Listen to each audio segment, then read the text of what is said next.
Azeroth has a doom cult. They think that Sargeras did nothing wrong. And even better, they believed destruction by his hand was in fact preferable to what was coming next. Not N'Zoth, not the Jailer, but an eternity of evil from which we will never escape.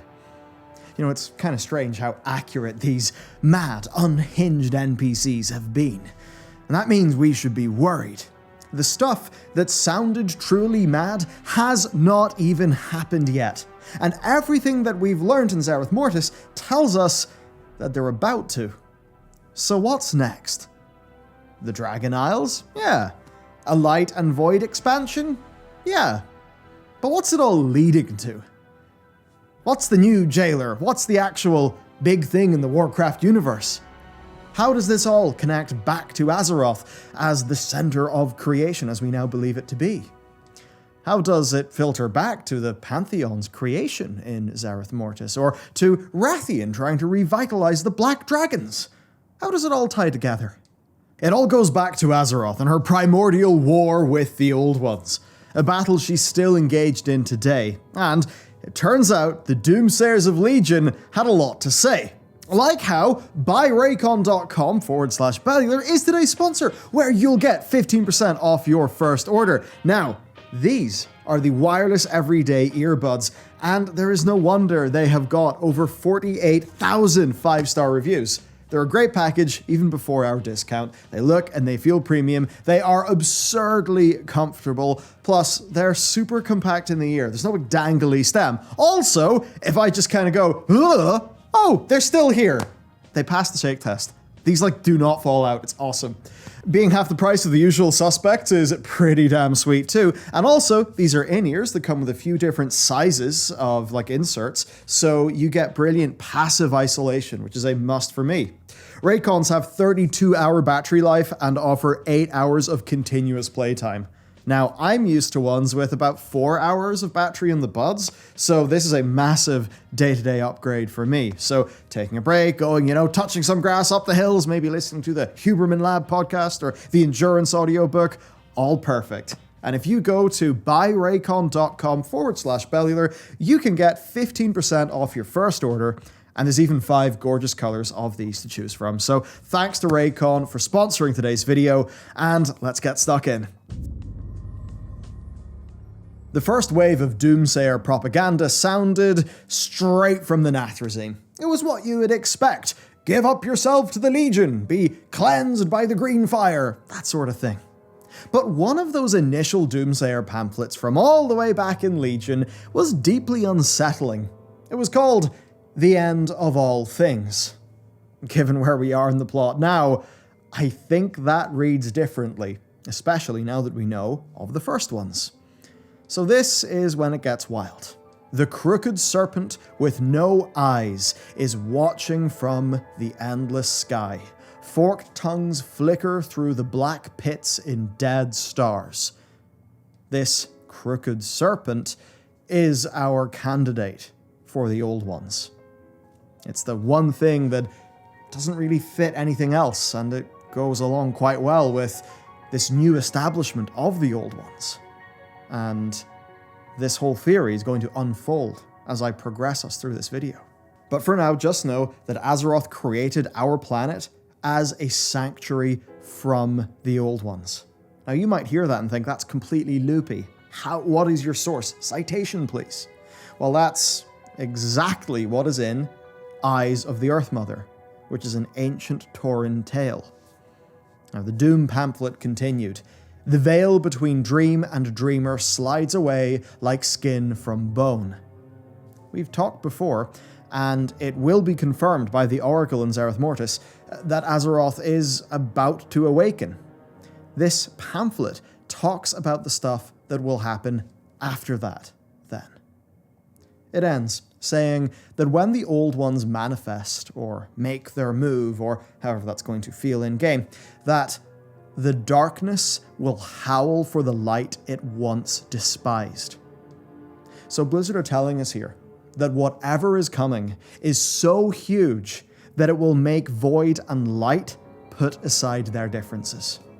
The only thing that could come close to that is essentially the opposite of creation, the opposite of the cosmos. And is it not therefore funny that a force of just that terrifying magnitude is directly referenced in Zereth Mortis, patch 9.2? Get to that at the end of the video. For now, in very real terms, what I think this means is that we'll probably get a Light versus Void expansion. We'll probably get the Dragon Isles. But ultimately, we're going to get Light, Void, plus everything else against the Old Ones. Whatever they may be. It will happen eventually, because this is going way out. Whenever Sargeras went, people thought, what's going on with the Warcraft universe? And then this bozo, the Jailer, comes in. I've heard some scuttlebutt about the creation of the Jailer. Suffice to say, yeah, initially he was actually never supposed to be a 4D cosmic mastermind, but that's a story for another day. The Doomsayers' next appearance was in Dalaran, as Argus loomed in the sky. They were right, Doom had come, but what exactly were they right about? Yeah, the Legion was here, but remember, those Doomsayers were worried about what was coming next. Well, in a new batch of propaganda, one pamphlet was named, Sargeras Did Nothing Wrong. It told us that our world has been under siege since life began. Now remember, in Eyes of the Earth Mother, the Tauren myth, we are told that Azeroth has slept since the beginning, and that she's been battling the Old Ones. So that lines up with what these Doomsayers have said. Now the Doomsayers believed our world was still wrapped in evil, and if it were to win, our whole existence, the cosmos, would be spun into a realm of horrors the likes we could not imagine. So, for them, Sargeras must succeed in his mission. Sargeras manifesting over Azeroth was key to this plan. They said, "An emerald sun dawns in the vault of heaven. The world lifts her voice in terror, but only one can hear it." I suppose we're likely talking about Azeroth and Magni here, but the pamphlet's ending is very strange. From the space that is everywhere and nowhere, the crooked serpent feeds on stars. So there it is again, the crooked serpent. What could it mean?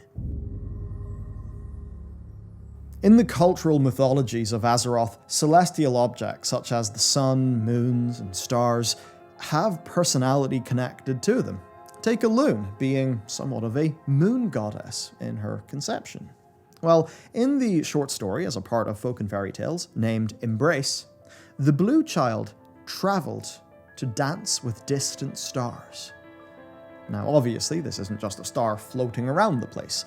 It's, I think, almost certainly a metaphor for the other pantheons. And now we're hearing about a crooked serpent who feasts on stars. A serpent bent on devouring the creations of the first ones. Well, in the Tanakh and Old Testament, God uses a sword to slay a Leviathan, described as none other than the crooked serpent. Now, this beast is defined as an enemy of the people and the embodiment of chaos. But here's the thing. Chaos means something different in the old scriptures than it does in, say, Warhammer 40k. Chaos meant abyss, the absence of God, non-existence, the opposite of the existence Azeroth created. We know the cosmic chart is based on the Kabbalah, so the writing team are very much known to delve into religious mysticism. I mean, if you want a very obvious one in the Christian tradition, the serpent straight up represents Satan. Maybe Sargeras actually did nothing wrong. Maybe that pamphlet is true. The more that we learn about the cosmos, the less that we understand. What was Sargeras trying to do when he stabbed the planet? Because it wasn't to kill N'Zoth. If he wanted to kill N'Zoth, he would have just struck Nazjatar. He manifested himself and then struck so close to the Chamber of the Heart. I think he clearly wanted to kill Azeroth. But there's a whole new context for Azeroth now, and we have to revisit what Sargeras did, assuming that he at least knew some of this new context. Now, obviously that's the context of Azeroth basically being the center of everything. Some think that Azeroth is a first one, others think she's merely extremely key to their creation. Whatever you think, she's more important than we thought she was at the end of Legion. Now, after his defeat in the War of the Ancients, Sargeras actually had a vision. He was transported to the core of our world. He saw our slumbering world soul. She opened one eye, and in that moment, Sargeras became enraptured. Whether he knew it or not, Sargeras understood her significance.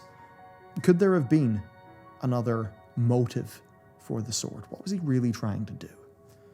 Now, to wrap up the Doomsayer propaganda, they explicitly talk about events after the Shadowlands. These old ones are all very nebulous and weird at this stage. It's definitely lore that we're going to be exploring more in the future. We're just seeing the first hints now. But confirmation of their existence, I think, is in 9.2. A character called Farim, who you'll remember from our past lore videos as the character Al-Farim, whose notes were found in Tezavesh, he turns up in Zereth Mortis. We've found more expedition journals, and near the end, Farim expounds his most startling discovery yet. There are 6 forces, yes, but he could never understand this interplay between 2 further forces. Farim called them the One from 6 and the 7th. Sounds loopy, I know. You can layer this over Azeroth speculation perfectly, though. Azeroth is really shown to be the defining point of the cosmos, almost its locus. I think she quite easily could be the one from the 6. Then there's the 7th, whatever it may be. There's a distinction, a separation between the 7th and the rest. Farim wonders if they desire union. He says no, both were, but only one could be. Now, we've talked about Azeroth's antithesis quite a lot on the channel lately. All of our videos have basically been circling around this idea as we try to find out what's truly going on in the long scale for the Warcraft universe. Well, 9.2 pretty much confirms that power, that there is this 7th force, and that there is the one from the 6. What's that 7th force? The Abyss. The Crooked Serpent. The Old Ones. I think these are all names for whatever our future antagonist is. Azeroth's antithesis is hell-bent on devouring her creation. That points to more evidence of who the Old Ones actually are. So, they're directly mentioned in folk and fairy tales. Azeroth is in an eternal slumber fighting them. Now, the Doomsayer pamphlets, those have got 2 references to the Crooked Serpent, a villain that's in our future that is not void and is not light. The Devourers throughout Shadowlands do come to mind. They creep in from the in-between, and they destroy and corrupt the creations of the first ones. Then, of course, there was Galakrond, who we might suspect to have been their agent. I mean, his hunger was insatiable, but it was only for the life essence of dragons. That's an essence that came from Azeroth, because Azeroth created the elementals, and then, per chronicle, the dragons evolved from the elementals. Somehow. Now, when Ysera was dreaming as a wild seed, Galakrond's unliving armies manifested. The Dreamweaver told us she dreamt of events that shaped all others on Azeroth. So because that was shown, I think that shows that Galakrond was and is important. But was it an event that shaped all that followed? Well, if so, then Galakrond might have been more of a near miss for Azeroth than we thought. Was he a servant of chaos? The true abyss? Unexistence? Perhaps. Because the more you think about Galakrond, the more you do just get a little bit spooked. We actually did that, me and Matt, a while ago in the Lore Walking podcast that we have over on Patreon that will be kicking up soon. And of course, if you would like a serpent of your own, I seem to have lost it, but the pin is around, so you can check out the pin. Now, the lore video before this one is one you should definitely check out to get a little bit more background on this video, so go check that video out. I hope you found this stuff interesting.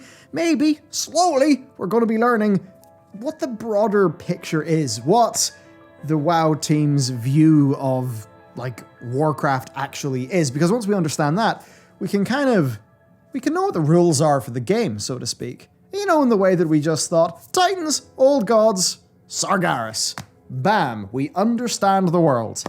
It would be nice to get back to that stage again so that we can just enjoy stories within this world instead of instead of getting stories and plot, it just always being continual decoding of hints. So that's my thoughts. I hope you found this interesting. Check out the Patreon if you want to, throw us a few beans and get some stuff yourself. With that said, I'll see you next time.